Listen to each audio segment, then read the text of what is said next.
পারছি না, আমরা টেলিভিশনে কোনো নিউজ দেখতে পাচ্ছি না। যত কিছুই ধামাচাপা দেওয়া হোক সব কিছুই বোঝা যায়। তো স্টুডেন্টদের সাথে তাদের যেই দাবিটা, এই দাবিটাকে মানে সম্মতি দেওয়ার জন্য স্টুডেন্টরা যে দাবি করেছে, আমরা যারা শিল্পী গার্ডিয়ান, আমরা যারা আছি সবাই আমরা এই আন্দোলনকে এবং এই দাবিকে আমরা সহমত পোষণ করছি যে আমাদের দেশের মাননীয় প্রধানমন্ত্রী যেন এটা মেনে নেয় এবং আবার আগের মতো দেশটা সচল হয়ে যায়। কারণ কোনো অসুস্থ পরিস্থিতি, এত রক্তক্ষয়, এত রক্তাক্ত প্রান্তর, এটা আসলে কোনোভাবেই কাম্য না। আমরা চাই না যে এরকম কোনো কিছু হোক।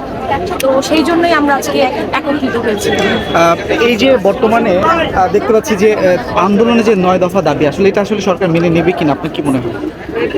এটা আসলে মেনে নিবেই, কারণ যেখানে একজন দুইজন এই দাবিটা করে নাই, সমগ্র বাংলাদেশের যত স্টুডেন্ট আছে, স্টুডেন্টদের আসলে কোনো বয়স নাই। যখন কেউ পড়াশোনা করে তখন সবাই আসলে স্টুডেন্ট।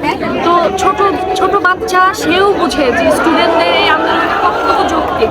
তো সবাই মিলে যখন আমরা রাস্তায় নেমেছি, তো এটা আসলে যত হয়রানি হেনস্থা যত দেরি হোক না কেন, এই দাবিটা আসলে কোনো একটা সময় হয়তো বা মেনে নেবে। কিন্তু আমরা যাদের প্রাণ হারিয়েছি সেই মেধাবী স্টুডেন্ট, আমরা আসলে তাদেরকে পাবো না কোনো কিছুর বিনিময়ে, কিন্তু হয়তো বা অনেক দেরি হয়ে যাবে, কিন্তু মেনে নেবে। কিন্তু আমরা চাই যে এই দেরিটা না হোক, তাড়াতাড়ি মেনে নিক। এবং আজকে যেমন আমরা এখানে একত্রিত হয়েছি একটা উচ্চস্বরে বলার জন্য যে আমরা এই দাবি মেনে নেন, আমরা চাই না আর এই রক্তপাত।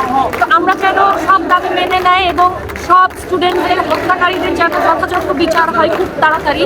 এবং আমরা সবাই আনন্দের মিছিল নিয়ে বাংলাদেশে বের হতে চাই যে আমরা একটা সুস্থ, স্বাধীন, সার্বভৌম বাংলাদেশ চাই, যেখানে আমরা আমাদের কথা বলা বাঁচতে